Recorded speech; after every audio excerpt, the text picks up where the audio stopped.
Hello नमस्कार दोस्तों, आप सभी को झारखंडी जोहार। और इसके साथ ही स्वागत है आप सभी का फिर से मेरे इस यूट्यूब चैनल प्रशांत जीएस ऑफिशियल में। जैसा कि आप सभी जानते हैं कि हम लोग 14th जेपीएससी का जो लैंग्वेज पर खोटा है उसी कक्षाएं में लेकर के आप सबों के समक्ष उपस्थित होता हूं।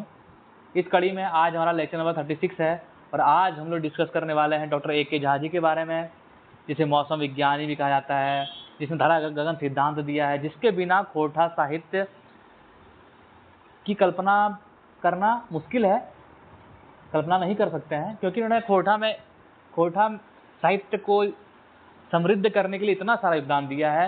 हम लोग जो खोटा साहित्य का जो व्याकरण पढ़ते हैं, जो खोटा जिससे पूरी टिकी हुई है, इनके द्वारा ही लिखी गई है, खोटा सही सदानी व्याकरण। इससे आप इनका इम्पोर्टेंस देख सकते हैं। और ये मल्टी टैलेंटेड थे, इनको बहुत सारा लैंग्वेज का ज्ञान था, 4-5 लैंग्वेज में ये पूरे टैलेंटेड थे। तो कुल मिलाकर के एक बहुत ही प्रसिद्ध व्यक्ति हैं, जिनके बिना खोटा की कल्पना नहीं की जा सकती है, खोटा के प्रमुख स्तंभ हैं। चलिए आज इनके बारे में हम लोग जानते हैं, क्योंकि आप खोटा का एग्जाम दे रहे हो और डॉक्टर ए के झा जी के बारे में आपको लिखने के लिए पेपर में ना आए, ऐसा हो ही नहीं सकता है। ये क्वेश्चन जो है आपका 100% लीक हो गया। यहाँ पे आपको ए के झा जी के बारे में रट लेना है, क्योंकि इससे क्वेश्चन आएगा ही आएगा, 100% गारंटी के साथ है। ठीक है, तो चलिए हम लोग स्टार्ट करते हैं। जो बच्चे नए हैं और चाहते हैं कि आपको यह जो डिस्कशन होगा उसका पीडीएफ मिल जाए, आपको क्या करना है, आपको करना है कि जो स्कैनर दिख रहा है आपको स्क्रीन पे, उसको स्कैन करना है और मेरे टेलीग्राम ग्रुप से जुड़ जाना है। और आप यदि इसे स्कैन नहीं कर पा रहे हैं तो नीचे टेलीग्राम ग्रुप का नाम भी है, जिसका नाम क्या है, इसका नाम है @JPSC रैंक 71 प्रशांत राज 05। ठीक है। और जैसा कि आप सभी को पता है कि मैं किसी भी डिस्कशन को स्टार्ट करने के पहले सिलेबस को लेकर के आता हूं और हम लोग देखते चलते हैं अच्छे तरीके से, 1 मिनट में देख लेते हैं सरसरी निगाहों से कि हमारी क्या क्या चीज़ें कंप्लीट हो चुकी हैं, जिससे हम लोग अपडेटेड रहें कि हम लोग जो पढ़ रहे हैं वो सही डायरेक्शन में हमारी पढ़ाई हो रही कि नहीं हो रही है। ठीक है।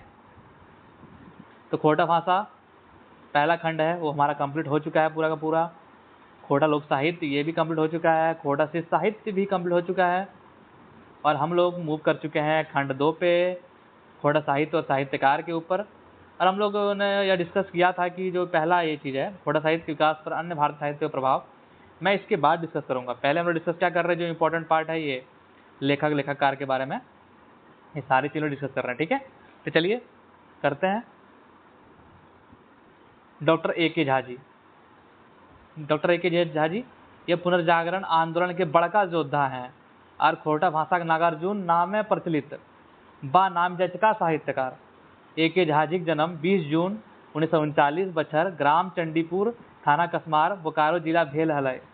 अब क्या कह रहा है कि पुनर्जागरण आंदोलन खोटा में भी एक ऐसा पीरियड आता है 1850 के टाइम पे, मतलब 1920 के टाइम पे आता है, जब खोटा का साहित्य में पुनर्जागरण की स्थिति आती है। तो पुनर्जागरण आंदोलन का बड़का योद्धा है और खोटा भाषा के नागार्जुन है। तो हिंदी साहित्य में नागार्जुन को पढ़ते होंगे ना, तो खोटा भाषा का नागार्जुन इनको कहा जाता है। और ये बहुत प्रचलित है बा नाम जज का साहित्यकार है डॉक्टर ए के झा, जिनका जन्म कब होता है, 20 जून 1939 को होता है। कहाँ पे होता है, ग्राम चंडीपुर थाना कसमार और जिला बोकारो में। ठीक है। अब इनके माता पिता का नाम देख लेते हैं। इनकर माए बाप का नाम कुसुमबाला देवी और लक्ष्मी नारायण झा हलय। इनकी माता जी का नाम कुसुमबाला देवी और उनके पिताजी का नाम लक्ष्मी नारायण झा था। ठीक है। और उन्होंने मैट्रिक जो है पेटरवार हाई स्कूल से किया है। इंटर साइंस जो है वो संत कोलंबा महाविद्यालय जो हजारीबाग में, वहाँ से किया है। पतरातू थर्मल से इन्होंने काम किया, पतरातू थर्मल पावर प्लांट में, पीटीपीसी में बोलते हैं वो, उन्होंने काम करना स्टार्ट किया अपना शुरुआती चरण में। अब हमने आपको बोला था ना कि ये बहुत 3-4 भाषाओं के बड़े जानकार थे। तो कौन कौन सी भाषा, हिंदी, बांग्ला, अंग्रेजी और संस्कृत के बोर्ड जानकार, तो बहुत बेहतरीन जानकार थे। किसके थे, हिंदी के थे, बांग्ला के थे, अंग्रेजी के और संस्कृत के। ब्राह्मण कुल के होने के बावजूद भी ब्राह्मण विरोधी, ये बहुत ही इंपॉर्टेंट इनकी क्या बोल सकते हैं विशेषता है कि आप जिस कास्ट में पैदा हुए हैं, जिस कुल में पैदा हुए हैं, उसका विरोध कर पाना हर किसी की बात नहीं है। उसमें जो कुरीतियाँ हैं, उनमें जो पाखंड है, उन्हें जो गलत चीज़ें हैं उनका विरोध खुल के कर पाना ये सबकी बात बस की बात नहीं है। लेकिन डॉक्टर ए के झा जी इतने बड़े साहित्यकार है, इतने बड़े प्रचलित व्यक्ति इसलिए हुए क्योंकि उन्होंने उन सारी चीज़ों से लोहा लिया है। ठीक है, अब उनकी रचनाओं को देख लेते हैं। उनका रचना बहुत सारा रचना है, लेकिन हम लोग कुछ चीज़ों को देखते हैं। खोटा काठ है गैदे खड़ी, खोटा काठ है पैदे खड़ी। ठीक है, इनकी रचना है। फिर सैर सरगट है जो कि उपन्यास है। मेका मेकी ना मेट माट ये नाटक है। ठीक है, समाजेक सरजुवेत नियसन ये प्रबंध काव्य है। क्या है? समाजेक सरजुवेत नियसन प्रबंध काव्य। ठीक है, फिर सबसे इंपॉर्टेंट होठा सहित सदानिक व्याकरण, बहुत अच्छा। होठा रसचंद्र अलंकार, ये सब सारी व्याकरण की पुस्तकें हैं।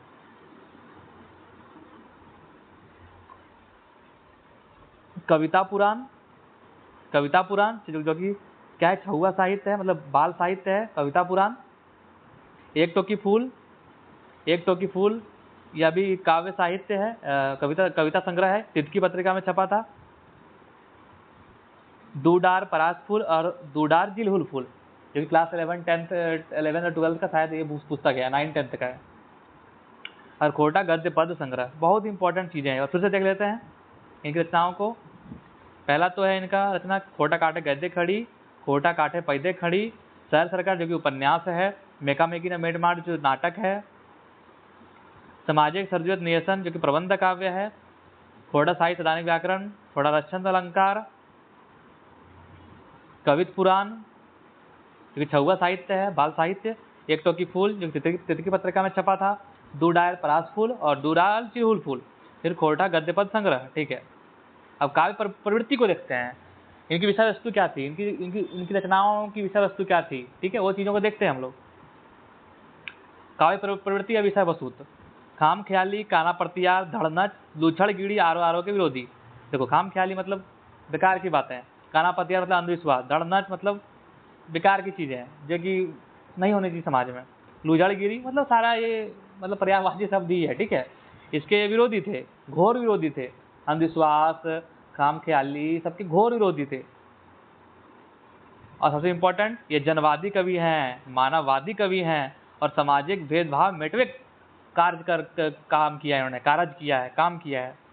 ये जनवादी कवि हैं, ये मानववाद इनकी विचारधारा है और समाज में जो भेदभाव है उनको मिटाने का भी काम इन्होंने किया है। ठीक है, कविता और उसके कवि और कविता के माने भी बतलाया है इन्होंने।